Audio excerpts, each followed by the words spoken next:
Hello, welcome to The Wandering Drew. I am Drew. Thank you so much for joining me. On today's video, I'd like to do something a little different. I'm not covering hiking, but I'm going to cover a recent shopping excursion, we'll call it, to my local REI. So I'd like to cover some of the purchases I made of equipment and the reasoning behind them. I hope you'll join me.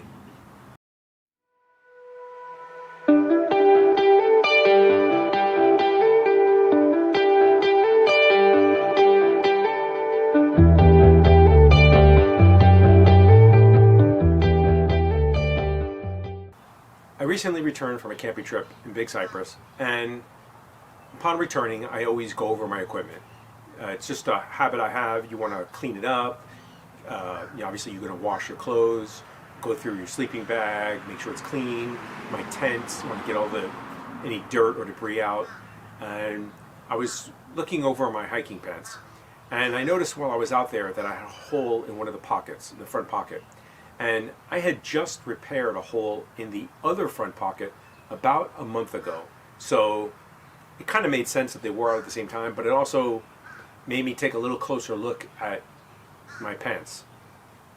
And while looking closer at them, I noticed there were lots of stitches that were either missing or had come undone and were frayed. So had me start thinking that maybe these pants, which I've had for a while now, have moved toward the end of their useful life on trips with me. So the pair of pants I'm discussing is my pair of Arc'teryx pants that I've worn for quite some time. I bought them at REI in July of 2021. And they've got several stitching on the seat and in the pockets that have come loose or are frayed or just missing altogether. So I really like these pants, and unfortunately these are the Creston line, which are no longer available. And back in July of 2021 when I purchased them, they were listed at $129, which was quite expensive for a pair of pants then.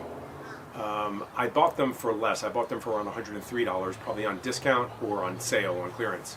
So even back then, $103 for a pair of pants was a little bit pricey. But Arc'teryx is considered one of the best brands. At the same time, I also bought a pair of cool pants, which were around the same price, actually, of $100 or so. Those pants didn't make it as long as these pants have, although they did see a lot of use on the AT, and in California is where I used them. So they got a lot of use on mountains. And then I took those pants on the Great Outdoor Challenge the following year, and they never left. I noticed halfway through that trip that they had a tear in the back, and I did not bring them back home. I actually threw them away at the end of the trip. Currently, Arc'teryx pants go for around $200 a pair. So, and I realize everything has gone up, but that's still a little bit pricey. Cool pants are still going for around $139 a pair and up. So that was a little bit more than I was willing to spend to replace these. I decided, since I really only have one pair of pants now, which is a cool pair of pants, that I replaced the other pair that I threw away. I figured I should have a spare, another pair of pants. So I decided, what else can I do? It means it's time for a shopping trip to REI. So with Arc'teryx pants being $200, the cool pants being $139, which is a lot more reasonable in today's environment, but still to me quite pricey. Seeing that I was only probably going to get about 3 to 3.5 years of use out of them, I didn't know if that was a good use of my money. So I decided, you know what, let me look for another option. Unfortunately, while I was at REI, while they usually do have sales and you can usually get a discount on an item or two, they didn't have any of the cool pants on sale or the Arc'teryx, so I couldn't replace them with a like brand. The last pair of cool pants I bought on clearance as well. It was $79.95, which is a bargain, and I would love to be able to get them again. I would have bought them. However, wasn't any luck in my shopping on this trip. So when I went to REI, unfortunately, like most people, I walked in there to look for 1 or 2 items. I ended up getting a little more than I planned for, but that's pretty common. Also, while walking around the store, it seemed to me, while they had a lot of items on the shelves, they didn't seem to have as much stock as I've seen in the past. And I realize that's a trend among a lot of retailers nowadays, especially something that, like a store like REI that has a very large online presence. So REI makes it very easy to order your stuff. You can go on their website and you can order online. You could go to a store, obviously, and pick stuff up. You know, a brick and mortar store and go there. But they also have an online store. So when you go online, you have the option of either, depending on the size of the purchase, or if you want to pay shipping, if it's a small purchase, they'll ship the item to you. So if you don't happen to live near an REI, this is a very convenient option, because while you can't get to a store, you can have it shipped to your house. You can also have it shipped to the store and then go pick it up there, which is another easy option. What's good about that is the items are basically pulled or collected, put together in a bag or in a bin, and the items are waiting there. When you get there, you just go up to the register, you tell them what your order number, whatever, and they just go in the back, give it to you, and you're out the door. You can even prepay for it or decide to pay for it in the store. So those are very convenient shopping options. I'm lucky enough now, for the past few years, there is an REI store about 20 to 30 minutes away, but I'm getting a little off track. Let's get back to the pants. So you can see the price of the pants has gone up a lot, just like everything else, but it was a little bit more than I was willing to pay. So I decided to look for a cheaper option, and I actually had 2 pairs of cool pants in my hand, and I put them back when I noticed that there were REI's own brand of pants, and they were a lot cheaper, sometimes $60 or $70 cheaper a pair. So for the price of what I would get one pair, I was able to purchase 2 pairs. So made sense to me, obviously. So I decided to purchase 2 pairs of REI hiking pants. Now, I will admit that these items are cheaper in price, and they also feel cheaper in terms of the material. They're not quite as thick as either the Arc'teryx or the Cool brand. But we'll see how they last and hold up in durability. Being that they're half the price, or even more, for the price of a new Arc'teryx pair of pants, I could buy almost 3 pairs of these. It might still be a good buy. Time will tell. So I decided to buy, like I said, 2 pairs of pants. So the first one I bought was the REI convertible pants. So this means you can take the legs off, use them as shorts and as pants. I generally like wearing pants because I like covering my legs. It prevents them from being bitten, prevents them from getting sunburn, scratches and cuts as you walk through some sort of brush or something. But there are times, especially down here in South Florida, where I really like having no pant legs or the shorts because it's cooler. But usually that's not something I go with, but I decided to get them anyway. So the convertible pants were $89.95. I also bought a regular pair of pants that are not convertible, and those are $69.95.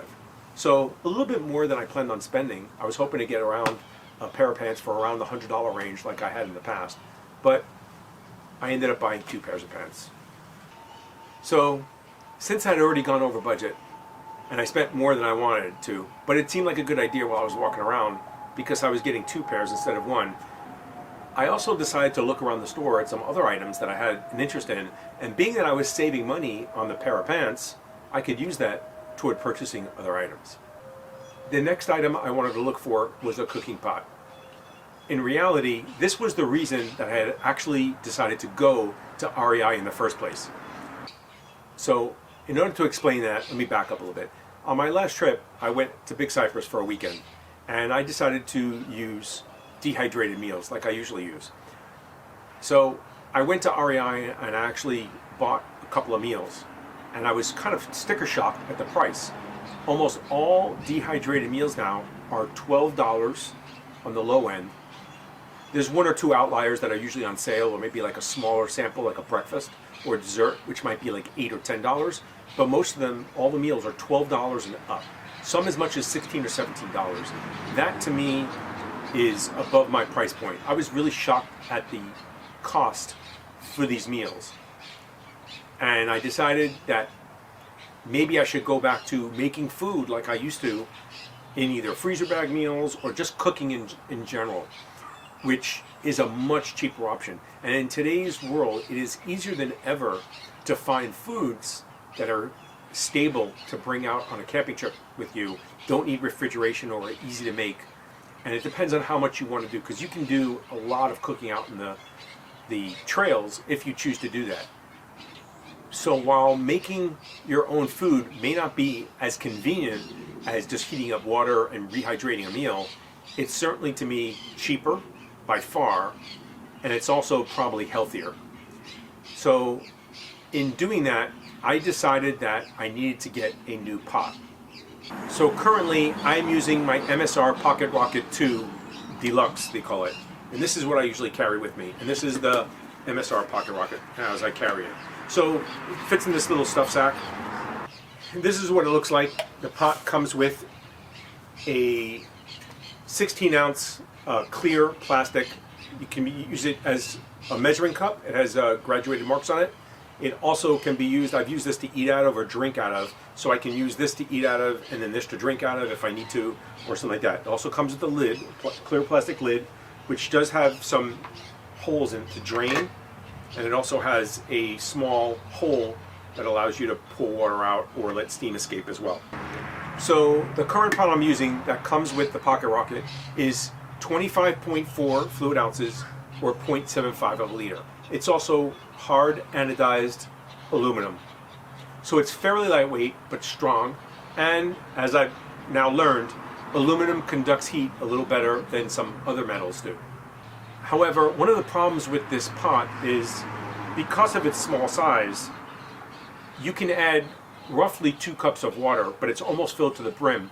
But if you're cooking on it and then you add, let's say, like a ramen noodle or some pasta or something like that, it generally tends to spill over. It either boils over. I've actually dropped the pot is tipped over a couple of times, but that's a lot of cooking stoves because they're, top heavy. But I've had it boil over where some of the food is lost, or it drips down the side and ends up making a little bit of a mess because the pot is just too small for the water and the food. You have to pretty much actively tend it, which was my problem.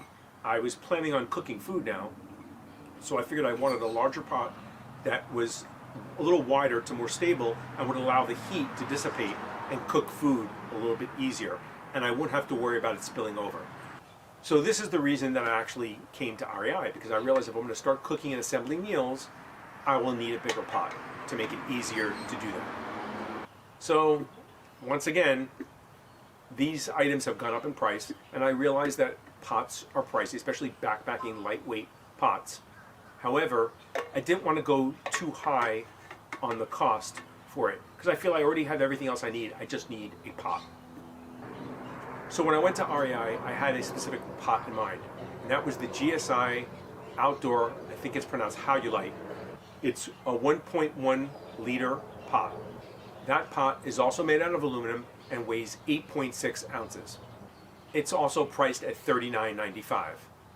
However, they didn't have any on the shelf or in stock. I went there, I like to see the item before I buy it. It's hard to sometimes tell online what you're buying and how big something is, even though you know the dimensions. I like to look at it. So they did not have this pot in stock, and it was not even at any of the stores nearby. If I would have to order online, it would be coming from far away. But as fate would have it, I did see another pot on the shelf. And the pot that I saw on the shelf that was on sale was the Toaks Titanium 1100 milliliter. So also a 1.1 liter pot. And that pot comes with a lid that is made to be a frying pan. So you get a pot and a frying pan, and they're made of titanium, so they're lightweight.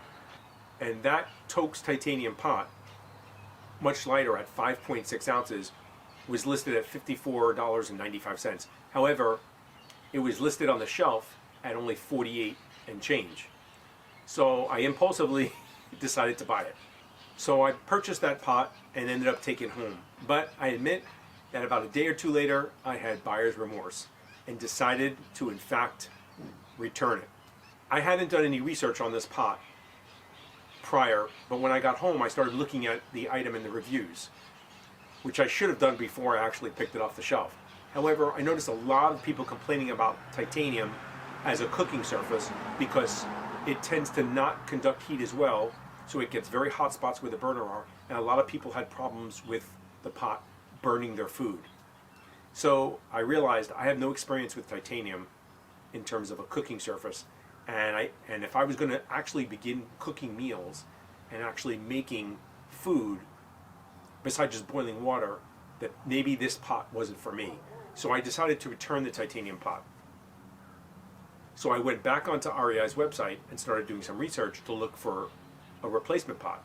And I considered ordering the GSI pot that I originally looked at. So deciding to return the pot meant that I would have to go back to REI to return it. So I figured, let me look for another pot that I can replace it with and still go on an upcoming trip and cook food.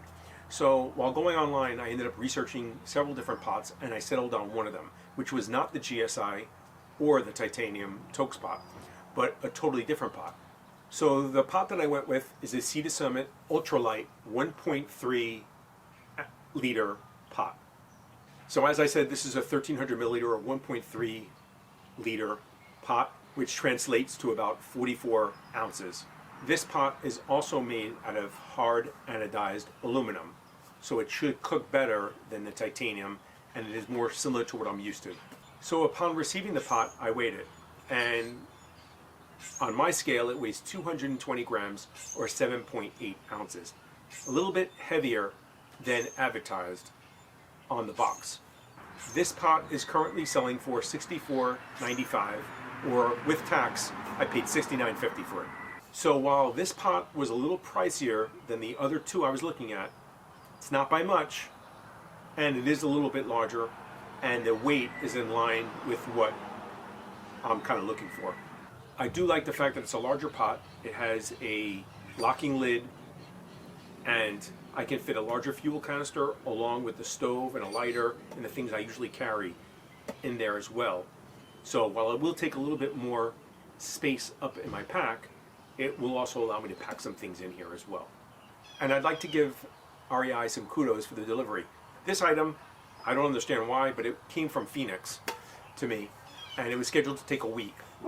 It actually ended up coming in about 4.5 days, 5 days. So it was delivered 3 days earlier than promised. So this is kind of muddling my two trips to REI together. On my first trip to REI, while walking around, I noticed an item that caught my eye, and I literally ended up buying it on the spot. And that item is the Night Eyes Squeeze Clippable Phone Clamp that you see here. I tried this item out in the store, and it seemed to easily hold my phone. This is the phone I usually carry, and you can see it just clamps right in here, and it holds it. So even with a phone case on, or a larger phone case, it seems like it would hold the phone. I do like that it's very easy to open and close because you use these two little, I guess, wings or pieces that stick down, which is always the problem I've had with other phones in the past, phone cases, because you're usually doing something like this and trying to wedge it in there. I also, right in the store, I took my phone and went like this, as you can see, with some force, throwing it down, and the phone does not move in the case at all. So the clamp has some very good staying power. It also has a clip which can go onto a belt or on a pack strap and holds it securely. It has a little lip on the bottom so it doesn't come off. It will positively hold it in there, and there's no way for this to slip off. It also rotates 360 degrees, so you can angle it to whatever you need to use. Additionally, this could also be used to record if you wanted to while you're walking, or a hands-free kit, in terms of it's holding your phone for you. I don't think I'll be using it for that, but it's a nice option to have. So I then decided to purchase this item as well. My last several trips, including my ruck, mostly where I take my phone or my regular walks, I've been holding my phone in my hand pretty much the whole time. And this is because several times inside my pocket, my phone has dialed 911. In case you're not aware, these Samsung phones have a feature that will dial 911 for you. So if you rapidly hit the power button on and off, like 5 times or so, it dials 911 automatically. So what I've noticed now is that while holding it in my pocket, the phone is jingling around, and it's been dialing 911. I had 3 instances in the last week where my phone dialed 911. So I've gotten to the habit now of holding it in my hand while I'm walking. So I don't even trust it to stay in my pocket. And that happened to me also while hiking out in Big Cypress on a day hike. And you've seen it happen before when I was on the West Coast. The same thing happened. So because I don't want it to dial 911 when I don't need to, and I don't want to waste time or risk wasting resources for someone that doesn't need help, if I don't catch it, I've gotten to the habit of holding the phone in my hand, which means my hand is tied up. It's hard if you use it with hiking sticks. You can't use it. On hikes, I usually put it in airplane mode so it will not dial out and it doesn't waste electricity. But while I'm hiking locally, I have reception. I'm not worried about that. I generally keep it on. And I'm also using it usually for podcasts or stuff like that. So I thought this was a nice solution, and I think it'll be useful going forward. I've tested it out on a couple of rucks locally and walks, and so far I'm very, very happy with it. Yes, I know some people complain these are a little long and they stick out, but I don't find that to be much of a problem. Nothing is going to be 100% perfect. There's always a way they could improve it. But to me, it works pretty well. You just have to be careful to not let the clamp push any of the buttons, because that defeats the purpose. But other than that, so far, I'm very happy with this item. I recommend it so far. I've used it only for about a week or two. Even when I was checking out, the associate that worked at the register told me he has this and he loves it. So he said that this is a good buy. He offered that up. I didn't ask him for it. So on that trip, I ended up spending about $244, way more than I wanted to buy 2 pairs of pants, a pot to cook in, which I ended up returning and then replacing with another one, and a cell phone holder. But I wasn't done yet. So as I mentioned, a few days later, I regretted purchasing that stove and I decided to return it. I ordered a new one online and it would be coming in the mail, but I still had to return the old one. For the trip that I was going to make to return the pot, I already had a couple of items in mind, and I decided to order them online and not walk around the store so I wouldn't purchase additional stuff. But I liked the idea that the order would be basically gathered and ready for me when I got there. And lucky for me, all the items that I picked out were available in the store and would be available shortly for me to pick up. So the first item was something I have been thinking about for a while, and that's a new trowel. So the trowel I'm currently using as part of my potty kit is the Dirt Saw Deuce number 3. And this is an older version. They have a newer version now, which is a little bit heavier. This weighs 0.95 of an ounce. Yes, 0.95, not even 1 ounce, 27 grams. The new version, which they're selling now, is advertising 97.97 of an ounce. Super light. It's aluminum, so it's very, very lightweight. It's got these ridges to help you dig into the ground if there's roots or stuff. And it works. It does work, especially if it's softer terrain. But on a lot of rocky terrain, I've had issues with it. When I tried using it out in the Big Cypress this last trip that I was on, it really hurts your hand to try and torque down and cut through any rocky areas and things like that. So I was looking for something that would be a little bit easier or allow me to get more, to dig a cat hole easier, really is what I was looking for. Now, this trowel was actually a gift from my son. I had the Dirt Saw Deuce number 2, which I took to Scotland. On that trip, it couldn't stand up to the highlands and the bogs. And I have known numerous people using this same type of trowel, usually the lighter version, but sometimes this one as well, and they'll put light handles on it. They'll put duct tape or KT tape or something like that to soften up the edges and not make it so sharp. But I didn't want to do that. First of all, they tend to rip or come apart, and then you have sticky residue all over your trowel, which generally collects dirt and debris, and then it just doesn't feel good. I didn't want to do that. Not that it's hard to do, you can easily replace it and tape it over again, but I didn't want to do that. And I didn't have anything in mind. I'm looking for something that was more like a shovel or a spade, stronger, like a current trowel that I have, but something a little bit hardier, but I didn't want to go super heavy or very large. So in doing my research online, I came across an item that I decided to give a try. And that item is the packed outdoor, what they're calling a shovel, not a trowel. And this item was $20, which is actually cheaper than the item from Tent Lab, which is currently selling for $23.95. This item is a little heavier at 1.3 ounces or 37 grams. It is exactly as advertised when I weighed it on my scale at home. A nice surprise. I call this an oval shape. I guess in the description online it says tubular. It fits your hand more like a tool. There's no sharp edges, so you can get very good power, torque to shovel, in essence, or move the dirt. And it's also made out of aluminum, and it's also hollow, which caused me some concern. I'm worried about this getting clogged, but it doesn't seem to be an issue in all the reviews, although I admit there's only like 3 of them online, so I couldn't do a lot of research. But there were no negative reviews yet. I figured $20, I'll give it a chance and try it out, and I'll see how it works. So this will be going on my next trip with me. So there's not much of a weight difference or a space difference, but hopefully it will translate into easier cat hole digging. The next item I decided to order online and have waiting for me at my local REI was a mosquito net or a bug net. Now, I have never purchased or used a mosquito net or bug net before, but my last trip to Big Cypress, there were a lot of mosquitoes out there, and I got bit up pretty bad on my neck, on my legs, a couple on my arm. Luckily, I did use insect repellent on my face and my ears and things like that, so I didn't really seem to have any bites there. But they were quite pronounced in annoying and buzzing around your head.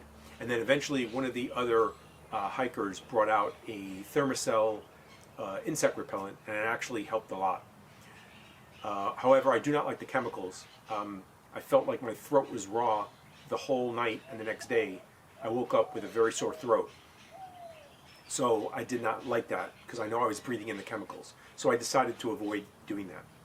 The upcoming trip that I have is to Cumberland Island, Georgia, which is well known being an island and on the shore with having bugs. So I thought this might be a good idea to bring with me just in case I needed it. It would be cheap insurance against those flying marauders with their big teeth. Currently, there are 2 major companies that REI has online that you can look at. I usually wear a hat while hiking, or a boonie hat, so this way you don't have a hat with a brim, in other words, so you don't have the net right against your face, which means the bugs can still bite through you, and through the netting, still bite you. Some bugs anyway. But I wanted something that I could wear a hat, and the net would be big enough to wear with that hat. So one brand, routinely, the complaints were overwhelming that this item is not as described and is too small, and it didn't seem to work very well. So I immediately threw that item out of my contention for a purchase. So that left me settling on Sea to Summit, which is a well-known brand, and most of the reviews were very positive, and it seemed to be as described, that you could wear it with a hat, with a brim. So the item I purchased was the Sea to Summit head net. There are 2 versions of this item available from Sea to Summit. One of them has what's called insect shield, the other one doesn't. The items are otherwise identically the same. It's the same head net. One of them is chemically treated with permethrin to repel ants, bugs, flies, ticks, fleas, no-see-ums, mosquitoes. The other one is just the same net without the chemical treatment. So the difference in price is about $3. One's $13.95, one's $16.95. Both of these items are listed as weighing the same, 1.3 ounces. Like I said, Insect Shield is only the chemical treatment, which is something that you can do yourself if you really want to, when you have permethrin spray around. But I figured I would just pay the $3 and avoid it. The only bone I have to pick with REI is that on their website, they list this treatment because all these chemical treatments will wear off or wash off over time, is being good for 70 washes, which I generally don't wash. I don't think I'll be washing a bug net unless it got really dirty. So I don't see that as happening. However, on the item itself, the packaging that came with the head shield, it states it only lasts approximately 25 washes, not quite the 70 that REI has on the website. And that's just a misprint or an error on REI and not a reflection on the manufacturer. I don't think that's really an issue one way or another, and it's easy enough to spray this and retreat it. But sadly, I wasn't done shopping yet. Most of my trips in the past, I've gone solo, and I'm usually doing trips where I'm usually making miles. My goal is to get to another point.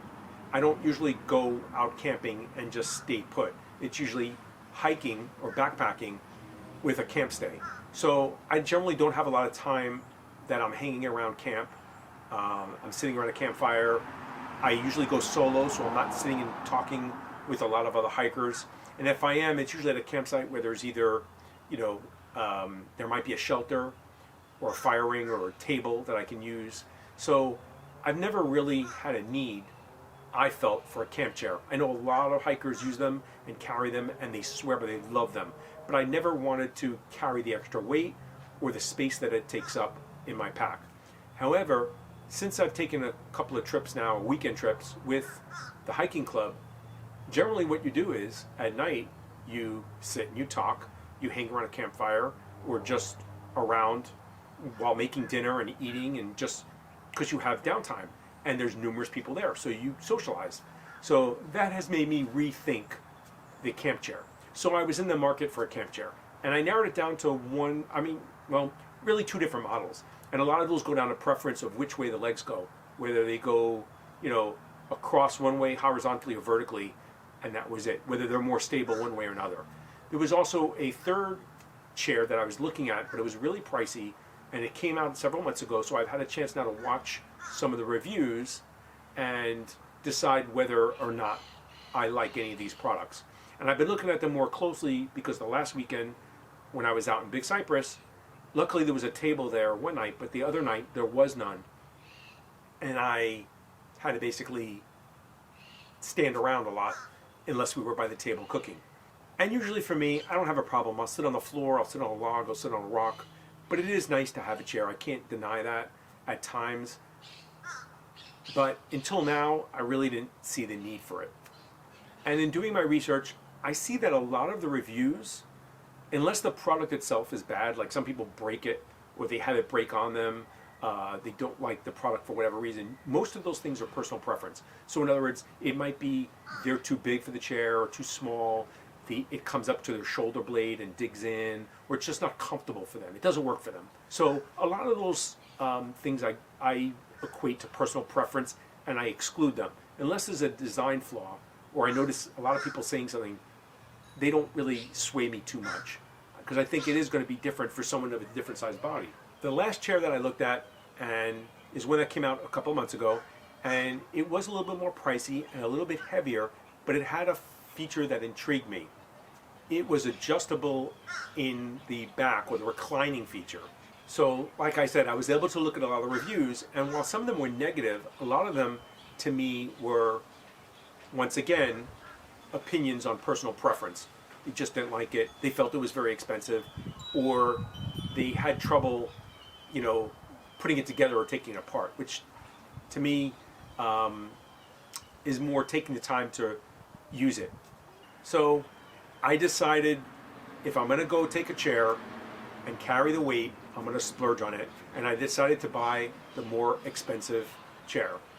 And the chair I decided to buy is the Nemo Elite Reclining Backpack Chair. It's a little pricier than most chairs at $179.95. Yeah, ouch, right? It's made out of aluminum, so it's strong but lightweight. Packs down to pretty small. I'm just going to look here. It says it packs down to 4 by 3 by 12.5 inches. It has a 250-pound capacity. They advertise it on here as weighing 1.2 pounds. However, that is without, I'm assuming, the case that you see it in, this roll case. When I weighed it at home, I got 639 grams. which is 1.6 pounds or 22.4 ounces. So a little bit heavier. But for the first time for my trip to Cumberland Island, I will be taking a chair because I feel that we'll have a lot of downtime in camp. It'll be useful. I don't know how many tables will be available for me to sit on or use. We may have to share it. There's 6 of us going, so seating space will be at a premium. And I've tried this out so far, and I'll put a picture in. It feels pretty comfortable so far. I enjoy sitting in it. It is comfortable. One of the features that I do like about this is that almost all these chairs have a problem to me. The legs are very narrow, and if you're in mud or soft sand, they will sink in. And this roll case or doubles as like a ground cloth type material that the legs rest in so that it doesn't sink into the ground. So I did like that feature as well, and we'll see how that works, because I'm assuming that where we are is going to be soft and maybe even sandy, and I want to make sure the chair doesn't tip. If one leg settles in, you usually roll off. So that is one of the things I'm looking forward to testing as well on this trip, and we'll see how that goes. Once again, I got to give kudos to REI. Fortunately for me, all the items that I listed on my second trip that I purchased, which is the net, the trowel, and the chair, were in stock at the store. So I placed my order early in the morning at 9:54 a.m. to be precise. And at 11:05, I received a message telling me my order was ready for pickup. I was able to get there the next day, return the cook pot, pick up my items, and I was in and out of the store in probably not even 5 minutes. Sadly, my second visit to REI made me $232.08 lighter, but I now have these items to take with me on my trip. That makes it that I've spent somewhere in the neighborhood of just under $500 at REI already this year, pretty much in the last 2 weeks. But if anything's consistent, this will be all I probably buy in equipment this year, which is similar to what I did last year, especially if I'm not buying meals, which are, like I said, very pricey at $12 and up per a meal. So I don't expect to be making any more purchases this year from REI or anywhere else, hopefully, for equipment. I have most of my gear dialed in, so unless something breaks, I won't have to make anything. One of the things I do really like about REI is the return policy. You have up to 1 year to return your items. So I've used that very infrequently. I used it with the pot, but I didn't use the pot. But if I had taken it on a trip and found out that the food was not cooking well in it, it was sticking, I could return the pot and get my money back and buy something else. And that is why I shop at REI a lot. And sometimes things are not cheaper there than other places, but that 1 year return policy to me is critical when you're buying equipment, sometimes sight unseen, or until you can take it out in the field and use it. It's one thing to sit in your backyard in a tent. It's another thing to go out in the woods with a tent and use it. And that to me is what's important. So I'm going to take the chair, and if it doesn't work for me, I'll return it and buy one of the other chairs. So this is what makes REI to me such a valuable resource and why I shop there, because they're not always cheaper. So that's it. That's a recap of my visits to REI in the last week or two, my purchases, and some of the equipment that I will be now taking out on the trip with me to Cumberland Island and going forward. I'm hoping they become part of my kit. I think that if I was to go out in the woods, though, on an average trip, unless I really fall in love with this chair, I probably would not carry the extra weight. But for a trip like this, where I know there's going to be a lot of downtime in camp and socializing, I think that that will be a very useful thing. Thank you so much for taking time today to watch the video. If you like what I'm doing, please leave a comment. If you have an item that you're using that you want to recommend that you think maybe I should look at that I overlooked, whether it's a pot, a chair, or something else, I welcome those suggestions as well. If you like what I'm doing, please leave a thumbs up or a like. And if you like what I'm doing, also consider subscribing to the channel. Thank you so much for taking time out of your day to watch the video. Till we meet again.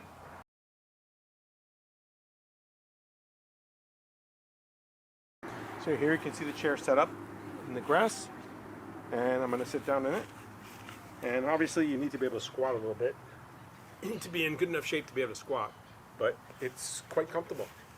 And with these little designs this ratcheting thing, you can move the back up to stand more upright, so I can lean back and I have a little bit of tension created, or you can lower it. To be honest, it's very slight, the difference for me, but the bucket feels good and there's no pinching on my thighs. It's just material there, but it's not cutting off any circulation. They do warn you to be careful not to push up on these things. It's not like an armrest, and it'll probably exceed the weight capacity or maybe rip those. But you can see right here, so if you're able to squat,